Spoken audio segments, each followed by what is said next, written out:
Hello, everybody. It is me, Stephen Billings, and of course, Andrew Braw is here. How you doing, man? Doing good, doing good. I was vibing along to that music a little too intently. Yeah. I think It was that's, it was yeah. almost taking over my body. Well, that's the point. That's why it's there. But everybody, welcome to Unwatched Pile number 3. We are here to, of course, this is the show where we talk about first-time watches. We dust off that unwatched pile in our collection in our rooms that sit next to the TV or, sit next to the couch or on the coffee table, and we dust it off. We say, okay, I need to watch this shit. So we pick one of them, and then along with that, we like to, because the way I think when I'm watching new things, I always go right to like, what is this? This is just like this other movie I like. Well, that's what we do. Then we pair it with something else that we have in our collections that we like also, so we can share some of that love. So, and of course, always with us on every episode is an awesome guest. And this week is no exception. This week we have the YouTube analysis of film extraordinaire, Celeste de la Cabra. How you doing? Hi, how you guys doing? Hello. Pretty good. Good That's to great. see you guys. Good to see you again. Yeah, it's And been a second. yeah, for those of you, I guess, joining us for the first time, or maybe return viewers or listeners, or whatever the case may be, Celeste has been on an episode of Chasing Labels before, so we don't need to do much intro for those of you already in the know. But it's always glad to have her back. Yeah. Yeah, Well, but thank you for the invitation. I think this is a really cool idea for a show, and it gave me a good excuse to finally watch a really great film. So yeah, I'm excited about it. Awesome. Yeah, but we do.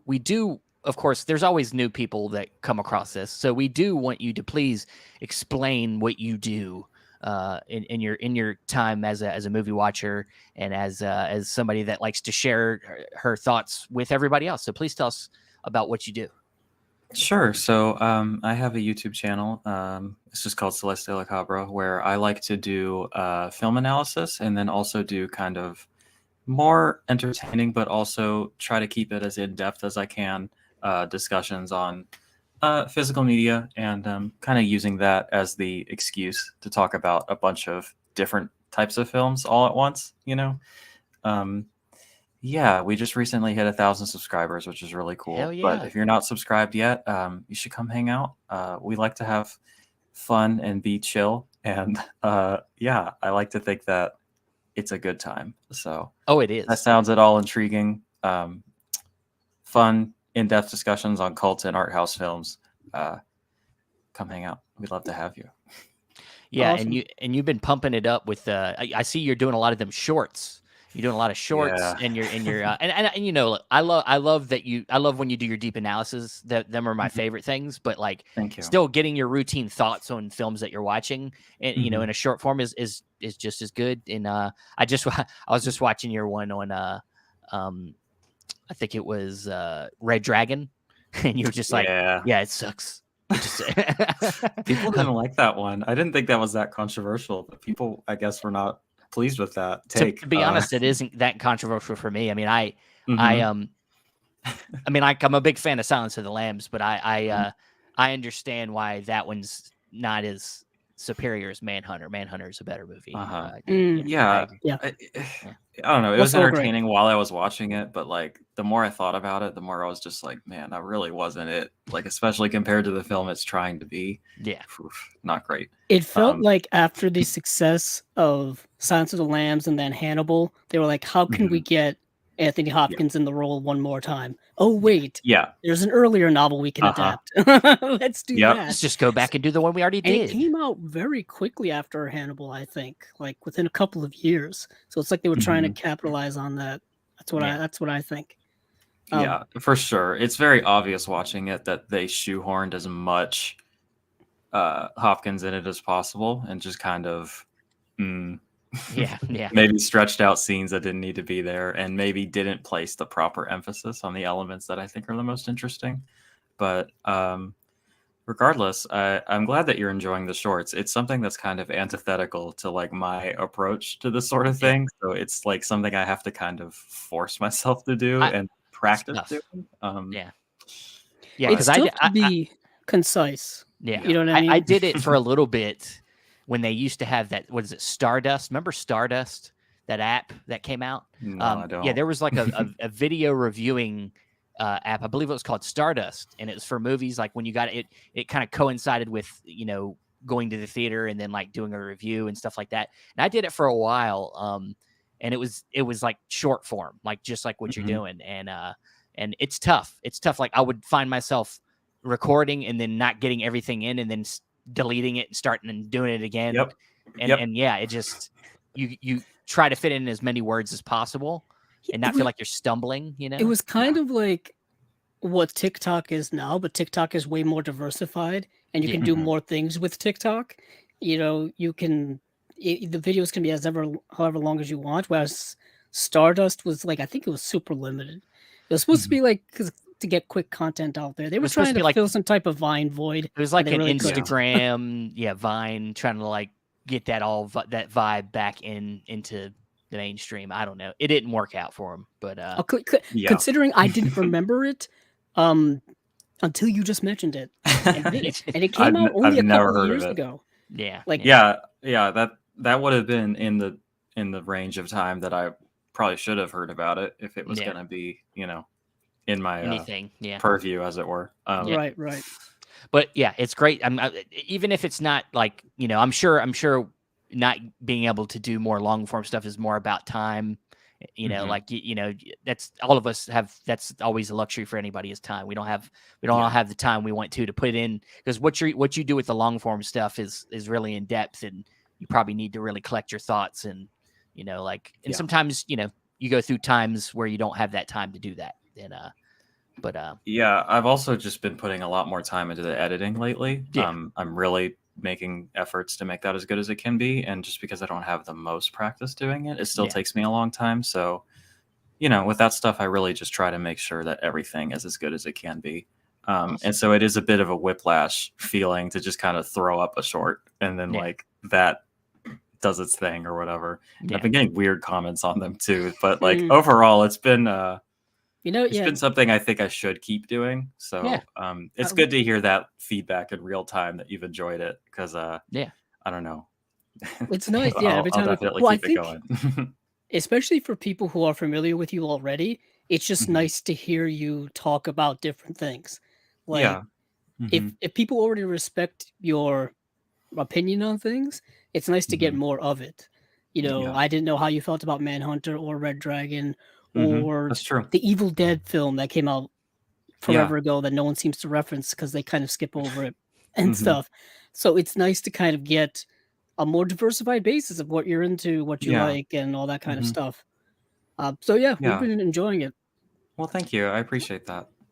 Well, some other people want to say hey. We of course got some people. We got a few people watching. We got Ronnie who says, "Hey everyone." Film blogger Sam. Hello everyone. Hey, Sam. Sam. Celeste Thank rolls. you. I appreciate that. I agree with that. Hello everyone. Cool, Celeste. Hey. I try. And that guy. Yeah. Ryan. He's just. We love Ryan. We love him, but he's just everywhere. Doesn't he take a break? I don't really know how he does it. I get. I'm starting to think he does so much more than I do. I'm starting to think it's like the Prestige. It's like the Prestige, and there's like multiple. Don't spoil it, Steven. Don't spoil it. I'm sorry. Oh shit! You're right. Damn. You meant shit. Wow. That is actually a solid theory. Now that you've brought it up. Yeah. I will just say that he's saying that I'm the best, and that's just simply not true, because actually he is. So. I can't argue with that either. That's my only point of contention with that comment. Yeah, Ryan's.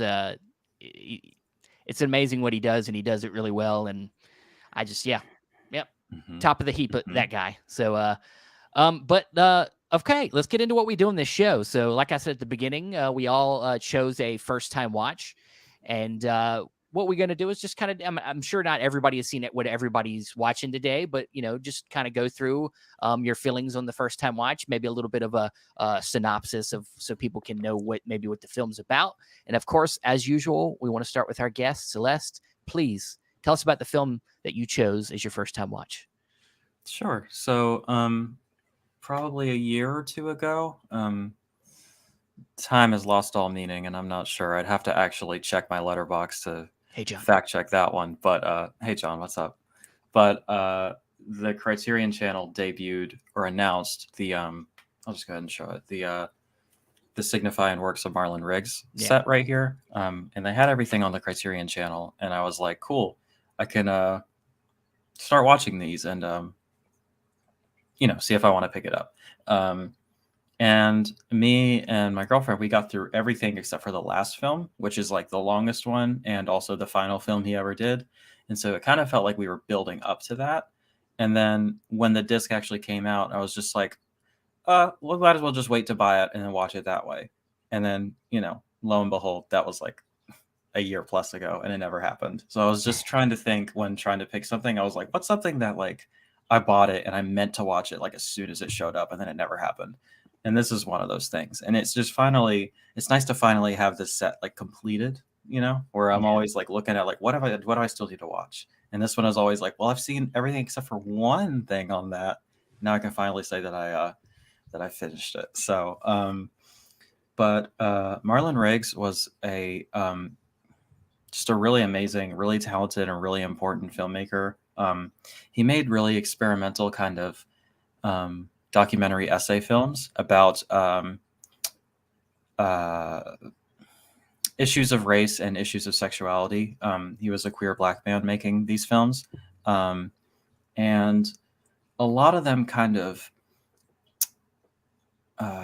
go over similar themes, but they all have kind of a different lens of focus and like a different set of priorities to discuss in that particular work. And I really do recommend this entire set, but this was just a good opportunity to finally watch the last one in it. And that film is entitled Black Is, Black Ain't. And should I go ahead and talk about the film itself too at this point? Yeah, sure. Yeah, sure. Okay, cool. So this one, it kind of feels like a companion piece to another film he did earlier called Tongues Untied.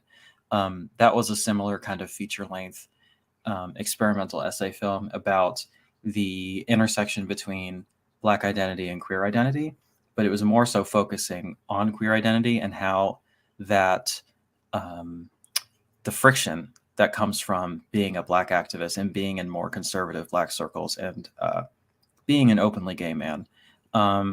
Whereas this seems to really focus on gatekeeping and identity within the Black community and kind of going through.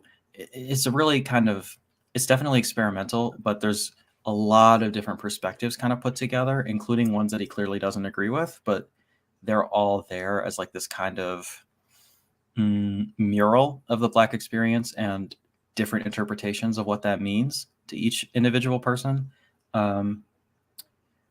It's essentially kind of getting at this idea of being too Black, but also not being Black enough. And of course, the queerness and being a gay man definitely comes into that, because there's a lot of people that will say and do say on camera in this film that to be a gay Black man is to not be Black at all. And so this is all kind of under the context, and I don't think this is a spoiler because it's a documentary essay film. It's not really something you can spoil, but this was a film that was made on his deathbed as he was dying of AIDS and was actually completed posthumously by some people that he had entrusted because he knew that, this was kind of coming up and he didn't know if he'd be able to finish it. So it's very powerful. There's moments in it that are very funny and very human, but there's also moments that are very sad, of course. But I really just think that his personality shines through above like everything. Like the things he has to say are so poignant and so funny and so insightful. I also just love his voice. I love listening to him talk. And it really is just like a beautiful end to this career and to this set that was unfortunately, not the set, but his life and his career was unfortunately cut just, way too short. I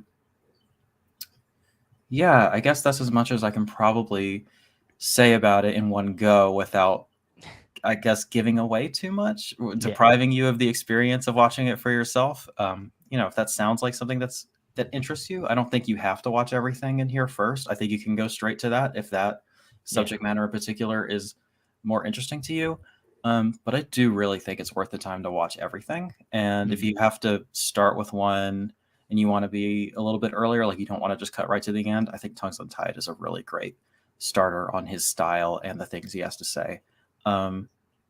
Yeah, just one of the most important filmmakers of all time, one of the most important Criterion releases of all time, and just great shit.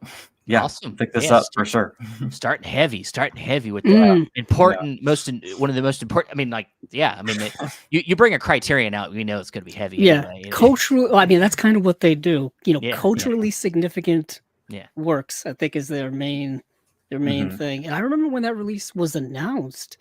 I think it was announced early on in just the existence of Chasing Labels, because I think it came out June Mhm. of 2021 was when it was released, and I got it at that July Barnes and Noble Mhm. sale of that year. And Mhm. it was interesting because it was in like a separate section. Like it wasn't Hmm. where the main movies were at my local Barnes and Noble. It was like hiding somewhere, and I found it, and I'm like, it was a blind buy at the time, and it was a blind buy for me when it was announced. And it's a really nice, collection of really his entire work. I I'm believe it's assuming, everything. Yeah. yeah, and I believe you probably get a whole portrait of, like, kind of like Celeste was saying, what he was all about, his activism, who he was as a person, and what he poured into those films of himself. Yeah, the Yeah, I like that. digipack release, I really like that. The Lots of disc is still artwork. in my player, Oh, unfortunately, but you okay. can kind of It's like, see wait a Wait, minute, it's something missing. It's missing. missing the something. text. That's I may have to check mine to see if mine's still in. No, I got it. Yeah. I got it. But yeah, it's a Yeah, nice digipack release and everything, which is cool. very nice. And it's got two discs, like Celeste Mhm. just showed off, and it's a nice release. You know, we always kind of deride Criterion a little bit for not having much extra features or not or re-releasing things, but in over the last couple of years they put out some great original stuff, and that's Yeah. one of them, I think. That has 7 films on it, including some short films, and it also has like a feature length, like making like a not a making of a biographical documentary about him that I think was made posthumously as well. Haven't watched that yet. It's next on the docket now that I finally finished the proper works in the set. But yeah, it's a pretty stacked edition, so very cool.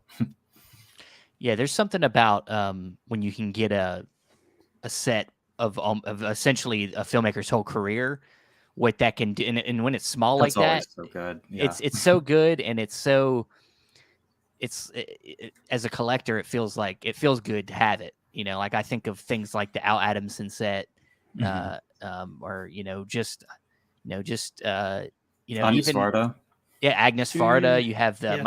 Michael J. Murphy set that Mhm. Indicator put out. Like that's essentially all his movies, even things that Yeah. basically didn't exist. Like I Mhm. think that's just such a gift. Yeah, Yeah, it's so I cool. I recently Big got the fan. Lucas Moodysson set while he's still making Yeah, films. yeah, At least it's up to relevant Current. currency, you know what yeah, I mean? So at least you Mhm. have a chunk of someone's career yeah. up until Is almost that modern times. Andy Milligan set 100% complete? Because it even has like the surviving elements of like the Lost films, which is very cool. I'm not done going through that whole thing yet, but it is extensive. I think it's pretty close to complete. I'm not Yeah, sure if it's everything, but it's pretty close. very different vibe, but another queer filmmaker, so kind of Yeah, related. yeah, Uh, yeah. Yeah, it's just like I honestly, for me, I mean, I know when it comes to like watching somebody's filmography, um, some people like to do. I know Andrew, I know you like watching things chronologically. You like watching things from Yeah. the beginning, Me leading up to too. the end. But there is something that would be interesting about watching their last film, Mhm. as Yeah, the first movie you watched, to kind of see where they ended up, and then yeah. go back, Well, especially to with the something end. like this, it's kind of like they're all documentaries, and it's not like there's Yeah, anything particularly linear in terms of yeah. story or anything like that. So you really can jump in anywhere, and I think you'll get the idea. But the way I did it was chronologically, and that I thought was illuminating. So Yeah. Yeah, I I was just gonna say I was hoping that Criterion would do that with another queer filmmaker, and Cheryl Dunye, where they're putting oh out The Watermelon yeah, Woman. But yeah, she has a bunch of short films that were on the Criterion channel, and I went through it's all of them, and I'm like, just mhm. put those with The Watermelon Woman, and just give There us. are 10 short films on it, and So I think maybe it's they all did of do that. those. But she did a film like 25 years later or something like that. It's called The Owls, The Old Wise Lesbians. It was very good, and that's not on there. So hopefully it's going to get a separate release. But I agree with you. That would have been nice to just have like the works of Cheryl Dunye. That would have been very cool. But Yeah. Watermelon Woman, I think, is probably a higher recognizability factor or selling point. Regardless, I'm excited it's coming out. But hopefully they'll finish that up with a second release, you know? Yeah. That's a good point. Ronnie says Ethnic Notions and Color Adjustment are the other great films in that set. You agree with? Honestly, yeah. Oh yeah. But no, it's you were describing the movie. It made me think, what's his name? The director of Moonlight had to have watched Barry Jenkins. Barry Jenkins. Like you described it, like being too black or being not black, and like that whole thing, like that character in that film's, of course, discovering his queerness and like dealing with different, going through different things in 3 different acts of his life. Yeah. And like I felt like that's part of the struggle in that film, is that him trying to be like, like when he it's that difficult intersection of identity that people have to go through, especially in more conservative communities. What a great film that is. I really hope that love that movie. Somebody, I mean, I know it has a 4K and everything, but I feel like somebody should put out like a really deluxe edition of that or something. Ironically, you mentioned Barry Jenkins. His first film is coming out on Criterion this week, actually. I think it's today, right? It came out today. Actually it's today. Yeah, I saw them promoting that on their social media. So coincidentally, I mean, he's already in the collection, so it could happen some point. Yeah, Medicine for Melancholy, filmed by Barry Jenkins. Yep, I need to pick that up at some point for sure. The sale is right around the corner. For those of you listening, from what I've heard, it's still happening this July for Barnes and Noble. Still going strong. If there's anything left in the store, that's the main thing. Does your store still have movies? I have one store. Yeah, I mean, if it's online only, I mean, at least you'll still get the deal. But like, I'm not going to be able to make a fun video about it, and like, it's part of the whole thing. Like, it's part of the adventure. It is what it is. You go there and you look at the shelves, you see what they have, what they don't have, and that's kind of how I make my picks. Honestly, I'm like, let's just see what they got. We'll go with that. It helps. It does help narrow it down when they just don't have something. You're like, well, I guess this is what I'm getting this week. Caution to the wind, as it were. But I love that, man. I love that. That's great. That's a great pick. Thank you. All right. We'll get back to you later with your pairing. I can't wait to see what you're pairing that with. Andrew. Yes. Talk about your film, please. Okay. So we're going from something, very, serious and educational and important culturally and historically, to something a little bit more. Your film is educational. Fun. I would say not fun, actually. It's actually quite dramatic and melancholic, in a way. But it's the Radiance Blu-ray release of Yakuza Graveyard. And this is a film put out recently. I think came out within the last couple of months by Radiance. And Radiance is this, I would say, relatively new label that's just kind of started putting out stuff this year. And we've had Fran Simeone, who used to produce a lot of titles for Arrow, went off on his own and created Radiance. And now he's kind of launching all of these great titles. And he has a certain proclivities to Japanese cinema, Italian cinema, all kinds of cool stuff. And this is Yakuza Graveyard. And the main premise of this film is that it is essentially a 1970s Japanese gangster film, but it's also Japanese, like, gangsters versus cops type of film. And there was a whole like string of these films in the 1970s. This is directed by Kinji Fukasaku, who did that series of films. I'm going to probably butcher this. Battles Without Honor and Humanity. Yeah, Without Honor and Humanity. He did 7 of those movies, I think.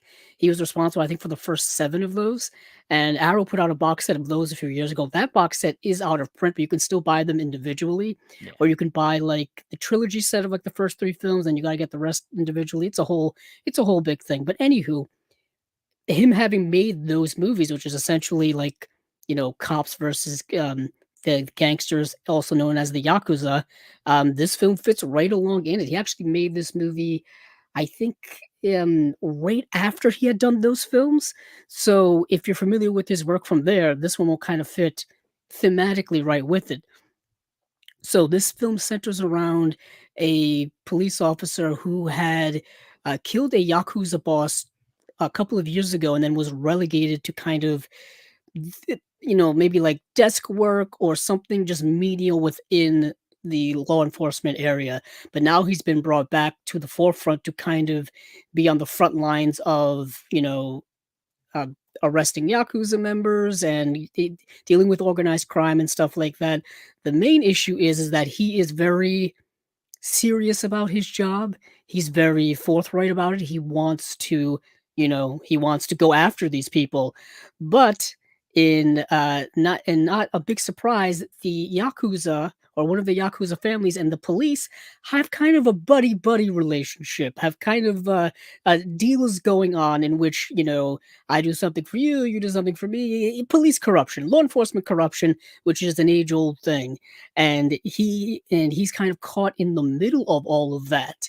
And he's caught in the middle because he wants to do the right stuff, but his superiors won't let him do it. He butts heads with them. He butts heads with Yakuza members, but there's also a faction or a family within the Yakuza that want to bring him in to have him on their side and kind of, have a man on the inside and stuff like that while they are at war with this other Yakuza family. So lots of complications ensue, lots of people just in and around his area of orbit. And plus, he also has a romantic entanglement as well with someone connected to not only his previous um, dealings with the Yakuza or with the organized crime, but the current organized crime stuff going on. So it gets very complicated, very dirty, very messy, but it's a really, really entertaining movie. Great action sequences that happen throughout the film, chase sequences, stuff like that. Really gritty gangster stuff going on in here. But overall, it's actually a very effective drama, I think. So this is a really, really good release. Radiance is really putting a lot into their special features and stuff like that. New special features. There is just a couple on here, but they're worthwhile. First, there's a 15-minute or so interview with another director, Kazuya Shirahashi, who discusses Kinji Fukasaku and kind of really discusses more so not this film, but like his career in general and how it influenced him as a film lover, as a fellow director, and kind of going into a lot of the cultural stuff that was going on in Japan in the 1960s and in the 1970s that influenced a lot of these movies that were around at the time. Another one here is there's about a 12-minute visual essay by Tom Mess that concentrates on the collaboration between Kinji Fukasaku and Meiko Kaji. Meiko Kaji plays one of the main characters of this film. It's one of the characters that our main protagonist gets involved with romantically, and she may be familiar to people because she was Lady Snowblood in Lady Snowblood. So that immediately caught me like, wow, I didn't even realize that. But apparently they had collaborated on several films. So that video essay goes into her career as well as her collaboration with Fukasaku. Very interesting things. Stuff in Japanese cinema of that time that I didn't know of. My area of Japanese cinema, Japanese love goes back to more of Kurosawa, Ozu, older stuff like post-war Japan, and this is more dealing with like post-war Japan, 60s, 70s stuff, which is a lot of that area of that cinema that I haven't gotten into yet. So this is me kind of going through for the first time, really. But yeah, it's a really solid release. Opening it up here, you get a booklet. His front, is the back, All and the you get Radiance editions I have are so beautiful. Like yeah, they're they just really like are. they're like feels like actively trying to one up Criterion on their presentation because it's the exact same cases, but they get a nice chunkier booklet and reversible art and everything. Yeah, I was It's just just gonna say kind the of like reversible art, I believe, is the original poster. Pretty sure that's what that is. And then when we get the first box set, that'll be the real test. Like, let's see Oh, how It's that yeah. coming first next box set. month, right, Yeah, Steven? yeah, I Oh, I bet believe it'll be that nice. Narrow sets coming Yeah. next month. Yeah, so John Peter says a key late Kenji film. She would retire as a couple of years after this was a focus on music and politics. But yeah, that's of course I'm all caught up on Radiance. I just need to watch some of them. Um, Yeah, I'm I'm, not. I'm I'm slowly catching up. I always say I wanted to be caught up, but I'm slowly making Yeah, my way there. I I did actually too, but they're off to the races, and They they are. left me behind. So I have probably 4 or 5, and I haven't watched any of them yet. So I Yeah. need to do I, that first. it's definitely Probably. going to be a future unwatched pile. We'll be Mm, throwing in well, some of these. yeah, But that is the reason kind of why I chose it is also because it's sitting on the pile of Radiance that's starting to get up there, and I'm like, maybe yeah. I should start watching some of these. Yeah. So Hmm. we have unwatched pile coming up. There you go. yeah, we got to start. I guess we got to have to uptick the unwatched pile shows so we can catch up quicker. But Well, maybe we should make it like a 5 film sort of gauntlet. oh god, IFG. maybe we'll do that on Pick the a week I have nothing quin- else going on. the quintuple feature. Oh, Did I maybe use the when right we word get to there? I like don't know. unwatched pile number 10 or Oh something. god, You know what I mean? that's close. It's like I know. the end I'm of the. just It's thinking. like I'm just thinking of it's like the Christmas time. what's an important number, and I'm like, oh, Yeah. 10. We'll just keep going one at 10. a time. That's the best way. But all right. Well, awesome, man. So I'm gonna go back to Criterion. It heads back over to Nice. Here we Criterion go. with my release, and I feel like there's just like I'm trying to hit the big ones for me. Like Yeah. I'm looking at my collection and I'm like, Yeah. what are some of the big ones that I own that I just haven't gotten around to yet? And this Yeah. was one I was like, I'm a big noir fan. I need to watch this shit. So I pulled out Sweet Smell of Success, one that is kind of, I feel like I hear from people all the time about being one of the great noirs, of course, starring Tony Curtis, Burt Lancaster, and I'm a huge Burt Lancaster fan. Of course, I've talked about The Swimmer bunches of times. I love that film. I love The Swimmer. Oh yeah, fantastic. His performance. I mean, his performance in this is amazing, but I still really love this. I think The Swimmer's his best performance that I've seen. It's so good. Yeah. I've not seen Sweet Smell of Success, by the way. Okay. Okay. So Well, I won't spoil it like I spoil everything. I won't spoil it for you, but do my best here. So this film is directed by Alexander McKendrick. McKendrick. And he didn't end up having like a super long career. I think he kind of got sick of the whole thing. I think of it, and then he became a teacher over at Cal Arts. Which, if you look on the features in this, one of the features is with James Mangold, the director who was mentored by him when he went to school there. So that's a nice feature on here. But he directed this film, and this film was produced by Burt Lancaster's production company at the time, which eventually I don't think lasted very long. But so initially, and I think Andrew, you probably know this. Initially, Burt Lancaster was not going to be starring in this movie. Initially, they were looking at somebody called Orson Welles to play his role. Just a little name. Would have been pretty interesting if you've seen this movie because I think he would have fit really well in that role.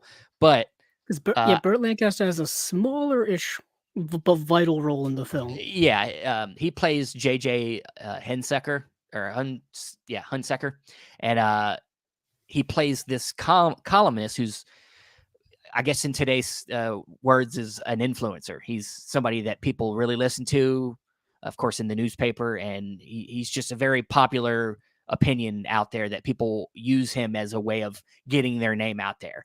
And Tony Curtis plays this publicist that's essentially what he's doing. He's got a lot of clients. He's trying to get their name out there, and he uses Burt Lancaster's character as a way to do that. So he's kind of willing to do shit that is morally questionable to kind of get that done.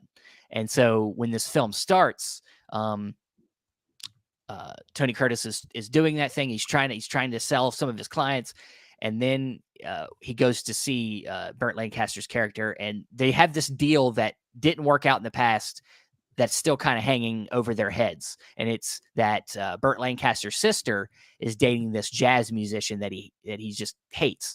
And so he wants to split them up. He wants to get his sister away from this guy.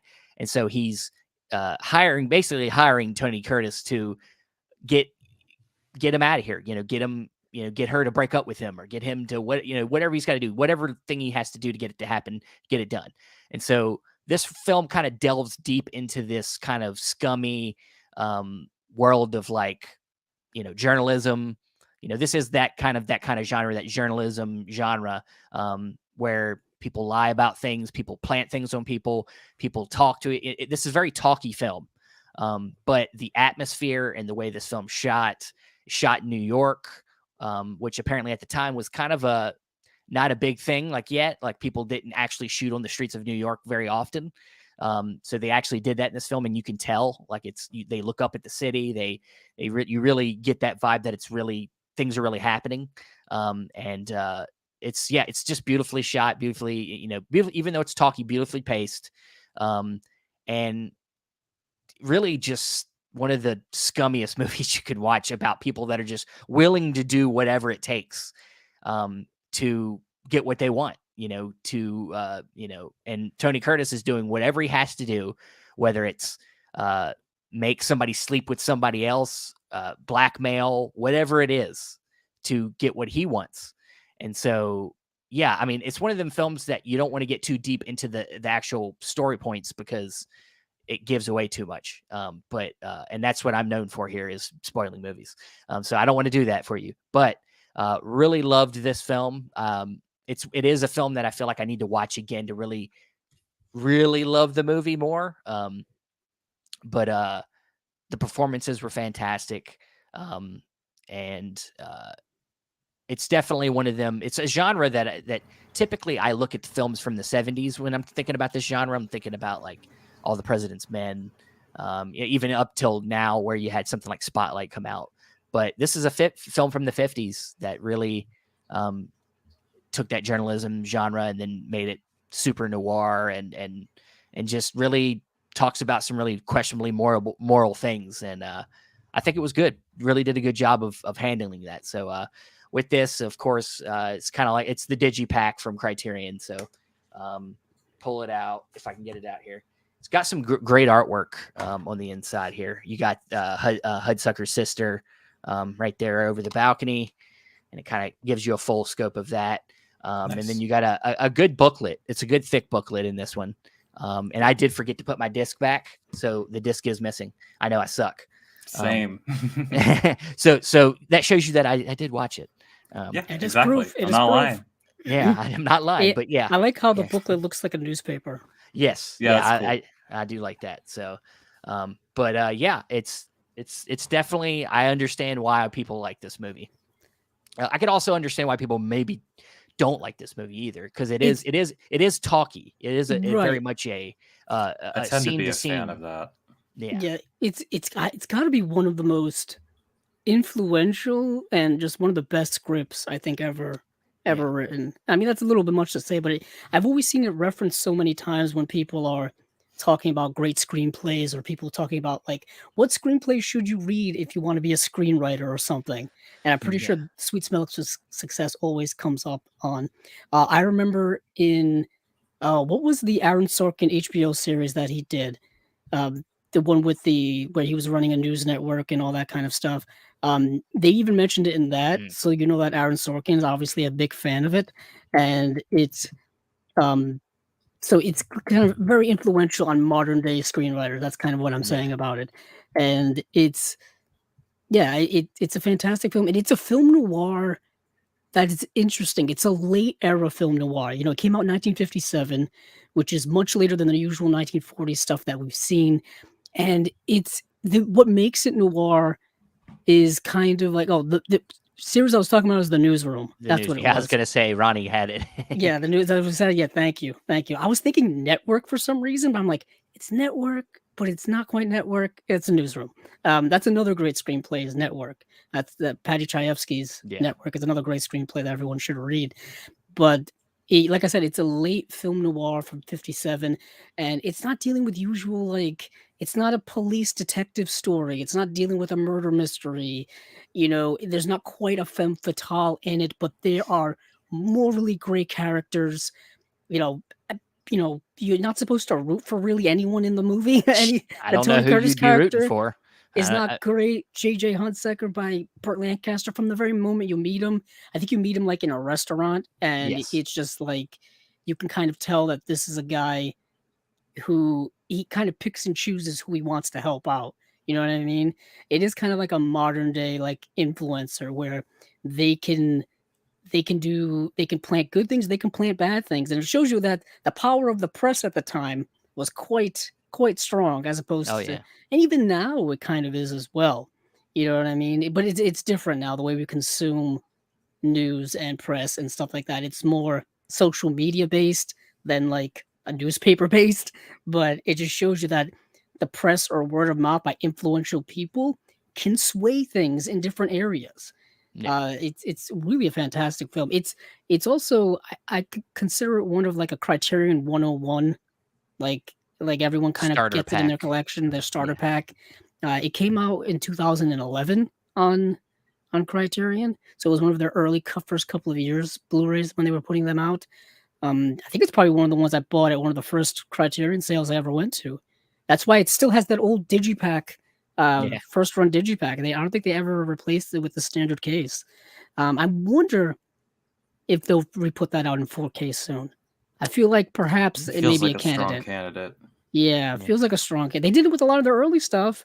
Early Blu-rays, Breathless, and a bunch of those are all getting Well, 4K we're releases. still waiting on some of that, like Kurosawa. I think that's probably Mm. first priority. Like getting Seven Samurai out on 4K is probably a big one there. But all right. Well, that's it for my first time watch there. We'll come back around to me. I can't wait to get your reactions on my pairing. Yeah, I don't know what Steven's pairing is this time, so I cannot spoil it for everyone. Yeah, yeah. I don't think you could have guessed my pairing. I don't think. Mm. I don't think so. But Challenge. we'll see. We'll see. Sounds like a challenge. I'm not saying I want you to start naming films, but let me just list them off. yeah. But all right, Celeste, please tell us what you what's a good double feature for this. Sure. So I similarly really enjoy the idea of a double feature, the kind of curation and the kind of complementary nature of two similar but different pieces of art, Yeah. and how those could be in conversation with each other or have a thematic through line or something like that. There's definitely a couple ways to approach it. And initially, my instinct was, so I picked this one in no small part because I wanted to pick something from a queer filmmaker for Pride Month. And so I was like, what's another kind of queer film that I could pair this with? And then I watched it, and it really is more emphasizing the racial aspects as opposed to the sexual aspects. And so I kind of still wanted to keep that idea in mind, but I was kind of struggling. And I asked my girlfriend, I was like, what do you think? This is kind of the idea of the show, and I wanted to just bounce it off of you and see what you think. And when she told me this one, this was immediately what came to mind for her. And I was just like, I was kind of trying to do something a little bit outside the box, like maybe an unexpected one that does kind of still make sense. But when she said that, I was like, it really just can't be anything else. Like, this is just such a perfect double feature that like makes so much sense together. And that is from Criterion, Paris is Burning. Okay. This is another kind of experimental documentary about queer Black life.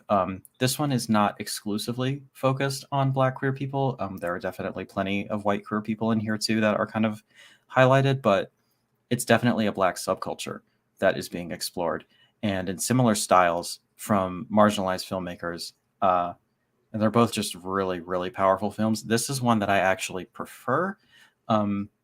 This is one of the most emotionally impactful films I've ever seen, like documentary or otherwise. This is one that I think is kind of like should be required viewing for like a film school course or just a film 101, like anything about documentaries. Like this should be among the ones that you watch first. It's one that I think will really, especially in the current cultural moment that we're living in, it feels like our empathy is running low, and this is the kind of thing that could maybe jumpstart that for a lot of people. One hopes anyway. Yeah. But yeah, I just don't have enough nice things to say about this, and I think that they really do make sense together in both the subject matter and the style in which were created. This kind of non-linear, very hectic editing sort of experimental approach to telling not necessarily a narrative story, but to get across ideas and a theme. This isn't quite an essay film like the other one is. This is definitely exploring a subculture as opposed to necessarily a greater idea. But, these things all kind of work in tandem. And Yeah, I mean they're both Criterion too, so you can kind of have that kind of Yeah. fun pairing there. Yeah. Is the I word mean, for it. Criterion is I have a decent amount. I think I have 300 to 400 Criterions, and Mm-hmm. it's honestly one of the worst blind spots of my collection of watching, because some of them are pretty, they're pretty, deep movie. Like these movies need your attention, your full attention a lot of times. So they are some of my biggest blind spots or Criterions because Yeah, I feel because of that. similarly. Yeah. Depending, especially on like, we all got a lot going on, and Yeah. some days can be rather taxing, emotionally and intellectually, and then on days like that, sometimes I'm just like, man, I'm gonna get the vinegar syndrome out. Exactly. Every time I'm like, that's what I need right now. That's not gonna ask too much of me. I'm gonna get that vinegar syndrome out, or I'm gonna get that one of them Mhm. Severin, Mhm. Yeah, I mean, I'm going to my trashy stuff. Yeah. But yeah, I mean, I'm with. I mean, them are documentaries are always something that I always seem, whenever I get to watching documentary stuff, I always find myself like feeling really rewarded for Mhm. watching a good documentary, and I just don't watch enough of them. Like it Mm. kills me. Like They don't get the same exposure or love as a narrative film. I think You so know what I too, mean? especially on physical media. A lot of them Yeah. are kind of treated as disposable, but I think a lot of them are just kind of this sort of lazy talking head, like standard in its editing and presentation kind of thing. And these are films that are just not that at all. Like these are No. very, very creative, artistic, like pieces of art that also are just happen to be nonfiction and happen to be informative on, different subjects. Yeah, very much so. Yeah. We on our most recent episode of Chasing Labels, we talked about the September releases from Criterion, coincidentally, and Moon Age Daydream.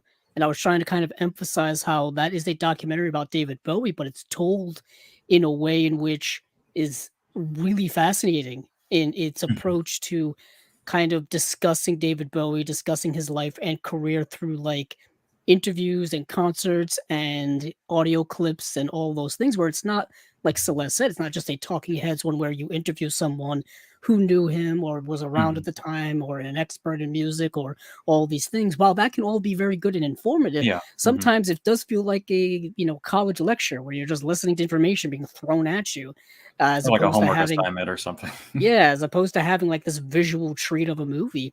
And Mhm. Paris is Burning is a fascinating film. Highly recommend anybody who has heard about it and has not delved into it to get into that, because the subject matter may not be familiar to a lot of people. Yeah. This idea of the drag community and voguing and that subculture and all of the rules and all of the culture that's in it and all of the just the ways in which you go about doing all of those things and how prominent it's been and how it still exists to this day and Mhm. all that stuff. Even though that documentary I think came out in like 1990, it's still very definitely contemporary to modern times, as we have more and more widely open discussions about LGBTQ plus rights and all of those things and whatnot. Our culture and our society is very cyclical. We're always constantly bringing up the same things over and over again, and a lot of the stuff just keeps coming back. And I think Paris is Burning is very important, especially for now, for people to be revisiting it. Fantastic pick. Thank you. It's one that I think could use a bit of a, like, it's already, like, I think if you're in the know, you know about it, and like it's, an important and very acclaimed film, but I think it's one that could use, I don't know, somebody trendy talking about it to get it like really in the cultural zeitgeist, as it were. Like, I think this is one that needs more eyes on it. And it's not easy watching, but it's still fun most of the time. Like, you can't help but be kind of enraptured in the vibes and the kind of mood and the energy of this film. And even though parts of it are hard, like, it kind of comes with the territory. And it's short too. I'll give it that. Like, it's not going to ask too much of your time, at least, but it will of your attention and your emotions. But pretty brief runtime, I think. Let me see. Yeah, 118. 76 minutes.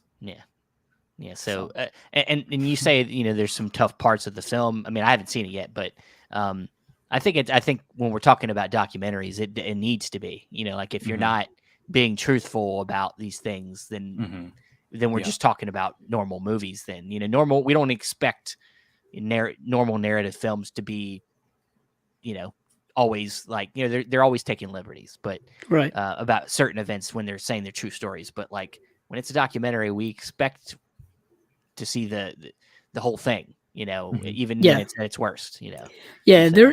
and on that disc, for those of you interested, there is a sit down with the director from like 2019, which is like a half an hour long. So you do get kind of Mhm. perhaps an update on what their thoughts are about the movie, Jenny Livingston. And there is 111 minutes of outtakes on Wow. that disc as well. That's almost Longer than the film. That's longer than the movie. It's quite a bit longer, actually. We're coming up on twice the amount of time. I have not dove into the supplements yet, unfortunately. I really should do that. But yeah. Awesome. Well, that's good. I love that you did like a double feature documentary pairing. That's great. I love that. Thanks. So that's a good recommendation for anybody that's looking to get it. That's going to be maybe that's what I love about doing this too, is that it gives me a bunch of like future, selections for double feature nights. Like I don't suspect that will get a 4K either. I think you'll be safe to buy it. Yeah, it's just it's a 2K restoration, and this is a pretty recent release. So yeah, go ahead and grab that one. Oh yeah, awesome. Andrew, please. Yes. Reveal your secrets. Yeah, it's like Celeste has just such great picks. I feel so underwhelmed by mine. Because I went for the more convenient route. I didn't put not as much thought, but it's different. But anywho, I have a movie similarly titled. It is it's got Yakuza in it, doesn't it? Yeah, thank you. You didn't think about it too much. I didn't think about it too much because this immediately popped in my head, and I always go with my first choice for something. Yeah, I think that's fair. You always go for but it is the Yakuza, a Sidney Pollack film.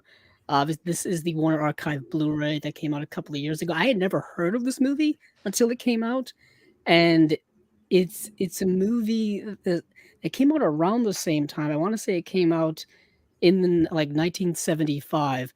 And so the other one came out in 1976. So I'm in the 70s right now. No, and I guess that's where I like to roam for a bit.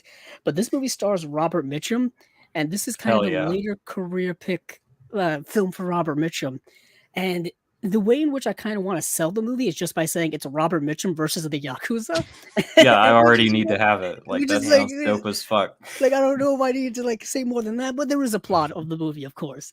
So Robert Mitchum is a former private eye who is kind of retired, but his friend needs him to come out of retirement because his friend's daughter has been captured by the Yakuza in Japan because his friend has made certain business dealings with the Yakuza. Never get involved with business and with organized crime. That's never a good thing. Jeez. So they've captured his daughter to use as leverage against him for business reasons, money reasons, the usual. Not to interrupt you, this sounds similar to like Taken. But I was thinking that myself as well. Yeah. But like with Robert Mitchum instead? Yes, but with Robert Mitchum, coincidentally, and from the 70s? Yeah, coincidentally in the late 70s. And so he goes back to Japan, but when Robert Mitchum goes back to Japan, you start learning that he has a past there that he has to revisit and re-explore. He was there during World War II, and he has an old romantic flame that he's bringing up memories to him, and he visits her and all this kind of stuff, and he gets involved in a lot of old stuff that he used to get involved because he used to be in Japan for a rather long period of time. He used to live there essentially. So you get all of that backstory as well. But of course, he's got a job to do. And of course, that job is complicated as anything is. So you get into all of that and all of this. And I don't want to spoil it, but the climax of the movie is Robert Mitchum with a shotgun fighting Yakuza members. Which is a cool concept. Say, what I do remember of this movie, because I've seen it and I own it, and I remember the ending being like pretty awesome. Yeah. So it's very much, like you were saying, like a modern day Liam Neeson, or like at the time you had Charles Bronson in Death Wish. Even in we just talked about Paul Schrader's Hardcore, which is another one where he had to go get and rescue a captured family member. You know what I mean? It's similar to that, and of course, all the complications that go along with that. But I thought it was just a film that I don't think a lot of people know of exists. Yeah, I'd But never heard of it. yeah, and it was like, I'll just bring it up just for that sake. Nothing much here when it comes to special features. There's a commentary by director Sidney Pollack and a vintage pretty good. featurette, Promises to Keep, which I'm not sure how long it is, but I can look that up. It's it's Promises to Keep is 20 minutes long. It's just like behind the scenes footage and talking about Hmm, shooting locations and That's stuff like pretty that. A good. little thing. But I think Sidney Pollack is kind of an underrated director. He had done films like The Firm. He did Tootsie, which is of course in the Hmm. Criterion Collection. He was also an actor as well. I remember him having a role in Stanley Kubrick's Eyes Wide Shut. I'm pretty Hmm. sure he's the one that kind of gets um, Tom Cruise's character involved in all of those like underground sex parties and stuff like that. Like he's kind of his way in, I think. Right on. But so, yeah, Sidney Pollack was a producer and stuff like that. And he passed away 2008. That's when he passed away. But yeah, he directed The Firm. He directed the remake of Sabrina in the 90s with Hmm. Harrison Ford, which is actually very Hmm. good. Of all those kind Really? of older remakes of kind of classic films, I thought that one was surprisingly very good. I didn't know it existed, but trying to think about Harrison Ford doing Humphrey Bogart is It actually not works. appealing to me, but I am willing to be surprised.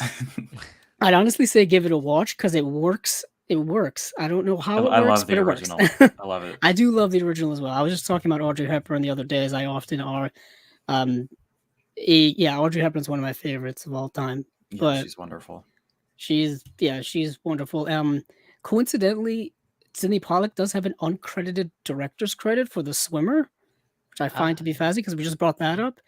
Um, Strange. that is strange. He also directed Jeremiah Johnson, The Way We Were. Well, it isn't strange because when Burt Lancaster's involved in a movie, he like tends to take over the movie. So there could have Mm, been like some director clashing that caused him to, I think if I remember listening to the commentary, I think the director didn't finish directing the movie, and Really? maybe Pollock actually did came in and finished a couple scenes or Yeah, something. but the way the Maybe. That's DGA works interesting. is Yeah, if you don't direct like I a don't know, certain what's it, portion. 75% of the movie or something like that, you Hmm. don't get the credit for it. Yeah, I think that happened a few years ago when Ron Howard had to take over Solo, yeah. and I'm pretty sure he ended up redirecting that whole movie, and then they gave him credit for it, as well as I mean, um, Justice League, yeah, Whedon didn't quite direct enough, and it still was a Zack Snyder movie apparently.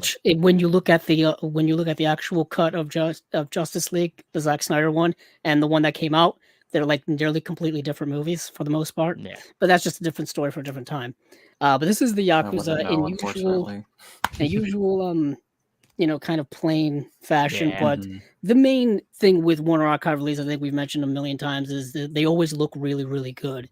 That seems to be their thing. Yeah, That it's about getting those deep cuts and good quality on yeah, accessible releases, yeah. I'm pretty sure it was like maybe it's a new scan. Not sure if it was 4K. Actually, it may have been. I think it was at 2K.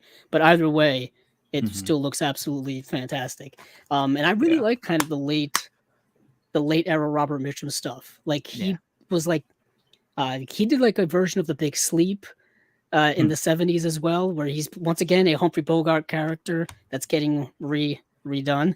And he also did another Philip Marlowe version, but it was interesting because one was set in the 40s, but one was set in the 70s, and he was playing the same character. Kind of didn't make any sense, but it was just different adaptations of Philip Marlowe stories. But yeah, that's my pick is the Well, Yakuza, just simply the Yakuza. I'll watch Robert Mitchum in literally anything, so I will keep an eye out on that for whenever Amazon does their random Warner Yeah. Archive deals, because they just kind of Those will prices show go up. up and down Hmm. every day. Like Yeah. they Hmm. change every day. Like the other day, I saw one that was $10, and then the next day it went up to 13. Yeah, Wha- you'll just It's get like, a random like $8, $10 one, and you just kind of wait for it, you know. Yeah. yeah, just keep your eyeballs peeled for any Warner Archive stuff. John Peters says that you could have done Tokyo Drifter, or maybe Wandering Ginza Butterfly. Yeah, what is interesting is I was thinking of doing I was just today. I was thinking of doing something that had to do with police corruption because the Yakuza graveyard, Mhm. yeah, has a lot of, a lot of the film is about police corruption. So I was thinking Serpico. I was even thinking Prince of the City, which I just got. Something dealing with like police corruption. But I went with my first pick with the Yakuza. Awesome. Ronnie also said Sidney Pollack also played Will's father in Will and Grace. Nice. Yeah, he did a lot of acting. Yeah. Awesome. All right. Let me I can't All wait right. to see the reaction on this. Yeah. What is this Uh, reveal? Oh man. So I'm either gonna get chastised or people are gonna really love my pick. I don't know. Maybe it'll be a mix. I don't know. But so when I thought about this, and it's tough when you're first watching a first movie, you're really taking it in and you're trying to figure out what elements of it, did you absorb and what really sits with you and what would you pair that with them things that you soaked in. And, I focused a lot on the relationship between Tony Curtis and Burt Lancaster, like that relationship and that kind of, corruption within that industry kind of to me was what I kind of focused on when it came to pairing it with something else. And, there's a lot of things you can go straight to, like a Citizen Kane would be a great pairing. I even thought about the movie Nightcrawler as being another movie about journalism, but in a really weird and twisted thing, and what he does in the grimy film. Movie. Oh yeah. And that's a grimy movie in a whole other way. It's even more sadistic and weird and takes it even further than maybe that movie does. It's but a good one. It would have been a good one, but I wanted to kind of make it, as you were saying, strive for something that's kind of maybe a little bit takes you for a swerve, and isn't maybe exactly like the other movie or, so I decided to go with a film that I personally, I enjoy this movie a lot, and it stars Meryl Streep and Anne Hathaway. The Devil Wears Prada. All right. Is my parent. All right. Okay. I've actually not seen that one, but okay. I'm down for the oddball pairings. So at the I core think of this, sounds fun. Yeah. Well, so if you haven't seen The Devil Wears Prada, it's essentially about Anne Hathaway, who is this aspiring writer. She wants to write about important things, but she gets this opportunity with this job for this fashion icon, in the industry, this fashion designer played by Meryl Streep. And she's kind of, she's that boss, that, asshole boss that just, and her opportunities to be her assistant. So not necessarily for writing, but she knows everybody in town and she could help her get the job she wants eventually down the road. So she takes this opportunity and gets this job as Meryl Streep's assistant in the film. And so from just that relationship there, you start to see throughout the film how she's willing to kind of morally, let go, turn her back on some of her own stances on things to please her boss and start to kind of give more into this thing that she didn't care anything about before, which was fashion, just to please her boss. And so that's really where I sunk in on when it came to the pairing, was that I felt like even though this movie is a lot more of I would say an upper, because the film, though, it is honestly a lot more psychologically complex than I think that it gives itself off. It is more of a lighter movie. It's funny. Stanley Tucci's in it. Also, he plays one of the other designers that works there. Emily Blunt is one of the other assistants. This was kind of like a big movie for her that kind of, I think, really launched her career. But it's at the core for me, it feels like it's a movie that really is about your convictions and sticking to your convictions and not letting, let yourself get away from them things just for gaining some, notoriety or money or whatever it is. And, even Meryl Streep's character compared to the Burt Lancaster character are very, Burt Lancaster's, of course, way scummier, but Meryl Streep's character is a little bit more complex, at least from how the movie shows her. And, but she has her moments where she can just be very cold. She will ask you to do things that are impossible in the movie, and it's like I said, lighter movie, not nearly as scummy, but I think they pair well together. I would watch Sweet Smell of Success first, brings you down, and then watch this one to bring you back up, and have fun with it. And yeah, I'd be interested to hear people's thoughts on this pairing. I would like to see it, Celeste, if you would be interested in watching this, to see what you thought. Well, yeah, so I've not seen either of them, Of but course, yeah. Sweet Smell of Success is on the Criterion channel often. It kind of comes and goes. So maybe the next time it's on there, or if they get a 4K out or something. I do own The Devil Wears Prada. I've not watched it yet. My girlfriend likes it a lot. Okay. And not really related, but The Devil Wears Prada is one of my favorite bands. So I've always been kind of wanting to watch it just based on that connection. But Awesome. yeah, they're like a metalcore band that just kind of picked that name for some reason, but I like them a lot. Awesome. So it's one I've been meaning to check out. And you know what? From what I'm hearing from you, that pairing makes sense to me in that kind of thematic through line. Well, Andrew can help very us. different tones. So. Yeah, I think Andrew can help us. I want to hear his opinion because I'm sure he's seen both of these movies. I know he's seen Well, yeah, I have seen The Devil Wears Prada, and technically I do own it. I just don't know where it is. I'm looking over my collection, it's not right next to you? and it's supposed to be. It's supposed to be, right? I don't know if I have it in my drama section or if it's supposed to, or if it's someplace else. It's in your Anne Hathaway section. You have. I don't know how to have an Anne Hathaway section, but I probably should. But it could be in my comedy section. Maybe on I know. Street section. Yeah, what is interesting about Devil Wears Prada is now that you make those connections. It is about kind of, compromising your morals in order to get ahead personally or businessly or for your job or for your vocation or for those things. Professionally is a much better term than all the ones I threw out, which I don't think were actual words. I like businessly. Yeah, that's not a word. Yeah, not a word. Professionally is much better. And that's kind of what Anne Hathaway's character does, is she transforms herself from what she was at the beginning throughout the movie to kind of fit into this world in which she is now inhabiting. And she loses herself. And sometimes that happens when you lose yourself to kind of gain ahead, and you have to come back and figure out how to get yourself back to who you are. And that's a lot about what that movie is about. It's also based on a book, I believe, as well. Yeah. I know Meryl Streep's performance has always been lauded for that film, and she's fantastic in it as just the worst boss you could ever have. Absolutely the worst. Incredibly demanding, just absolutely everything. Everything you could not want. And the movie was John's comment. No, I can't imagine that. Yeah. The movie was nominated for 2 Oscars, one for Meryl Streep, no big shocker there, one of her many award nominations, and one for Best Achievement in Costume Design, obviously, because it takes place in the fashion industry. And it is a comment kind of on the fashion industry, which apparently is a very difficult, cutthroat type of industry to be in, as I think any artistic world is. You always hear about that with like artists and artistry. They're always making movies that satirize those industries for a reason, because there's probably a lot there to satirize. Well, when you get oddball creative types in a setting where they have to be business minded, it's like, oil and water or whatever. Yeah, ironically, we were just talking about Nightcrawler with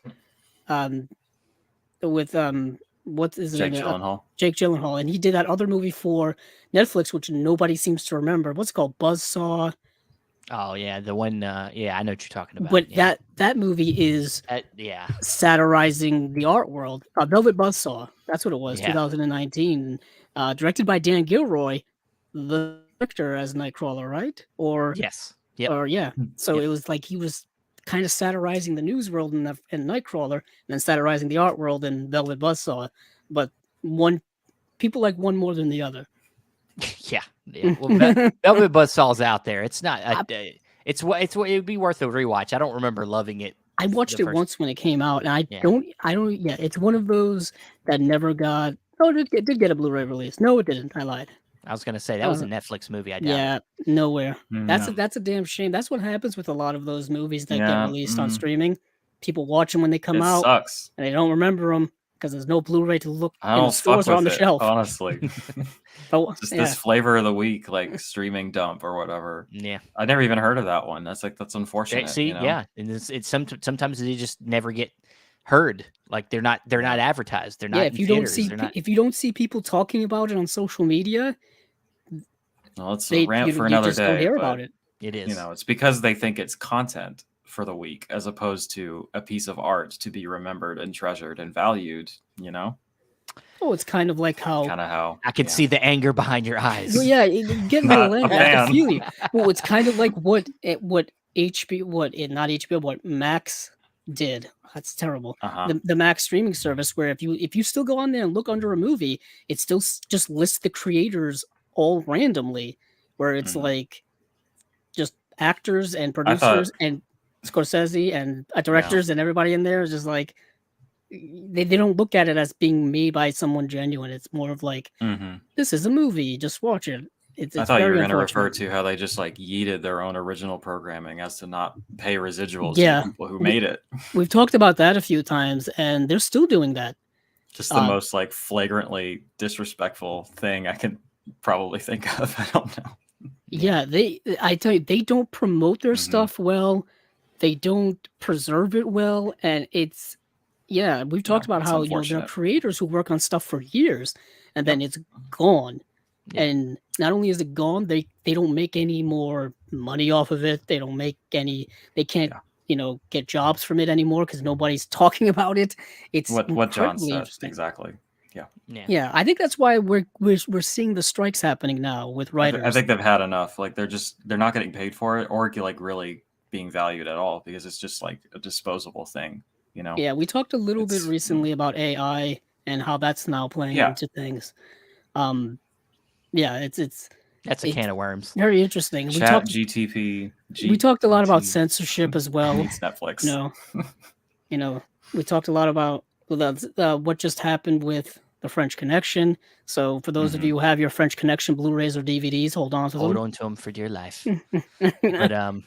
But that's it. That's it for this Unwatched Pile. Celeste, thank you for your sharing us another great double feature for everybody to delve into. If you're ever hard up for a guest again, there's no shortage of films in my collection that I have neglected, and I'd be happy to talk about. So we would love to help you. We would, that's let's what I help look each at. other. Yeah, us doing this is about helping ourselves and helping our guests dust off that unwatched pile, get some stuff. Looking at your shelf and being like, I've watched that. That make you feel good about your shelves, and that's the point of this, man. I wish we could do more. It's a drop in the bucket for me. Yeah, there you go. Because it's bad, but it's an accomplishment, and you got to take the wins where we get them, right? We do. One day at a time, guys. One day at a time. Yeah. Celeste, please tell everybody where you can be found, where are the best places to watch your videos, and contact with you. Sure. So you can find me on YouTube and Instagram at Celeste La Cabra. If I've done something right, you should be able to search those words and it should show up. You can follow me along on Letterboxd at Inhuman Ecstasy. Oh, and I am also on TikTok at Celeste La Cabra for those aforementioned short form videos, although those pop up on Instagram and YouTube as well, because they encourage recycling content like that, which I guess works for me. So you can find them any of those places. Awesome. Fantastic. And of course, here, please subscribe to this channel at Chasing Labels if you like what you see. And this will also have an audio version here in the next couple of days. If you didn't get a chance to, or you don't have time to hop on YouTube, there will be audio version coming soon. And of course, every week Chasing Labels has got something new to talk about, new releases. We try to, we'll be slowing down on the interviews just a tad, just because we need a little bit of a break. But there will always be something for you guys to listen to. So everybody, thanks again for coming and listening to us. And hey, dust off that, watch some shit. Yeah. God.